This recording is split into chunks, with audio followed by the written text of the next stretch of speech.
मीरा बहन और बाघ। मीरा बहन का जन्म इंग्लैंड में हुआ था। गांधी जी के विचारों का उन पर इतना असर हुआ कि वे अपना घर और अपने माता-पिता को छोड़कर भारत आ गईं और गांधी जी के साथ काम करने लगीं।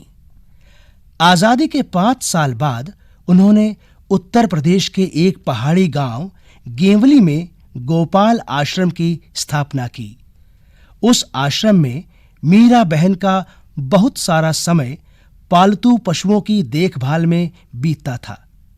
लेकिन गेवली गांव के आसपास के जंगलों में बाघ जैसे खतरनाक जानवर भी रहते थे। पहाड़ी गांवों में अक्सर बाघ का डर बना रहता है। जंगल कटने के कारण शिकार की तलाश में बाघ कभी-कभी गांव तक पहुंच जाता है। गेवली गांव में एक बार यही हुआ।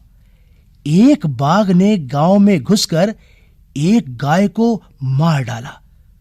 सुबह होते ही यह खबर पूरे गांव में फैल गई। गांव के लोग डरे कि यह बाघ कहीं फिर से आकर दूसरे पालतू जानवरों और किसी आदमी को ही अपना शिकार न बना ले। गांव के लोग गोपाल आश्रम गए और उन लोगों ने मीरा बहन को अपनी चिंता बताई। गांव के लोगों ने अंत में तय किया कि बाघ को कैद कर लिया जाए। उसे कैद करने के लिए उन्होंने एक पिंजड़ा बनाया। पिंजड़े के अंदर एक बकरी बांधी। योजना यह थी कि बकरी का मिमियाना सुनकर बाघ पिंजड़े की तरफ आएगा।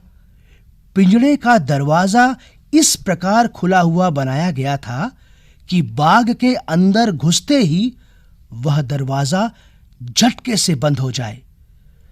शाम होने तक पिंजड़े को ऐसी जगह पर रख दिया गया जहां बाघ अक्सर दिखाई देता था। यह जगह मीरा बहन के गोपाल आश्रम से ज्यादा दूर नहीं थी। रात बीती। सुबह की रोशनी होते ही लोग पिंजड़ा देखने निकल पड़े। उन्होंने दूर से देखा कि पिंजड़े का दरवाजा बंद है।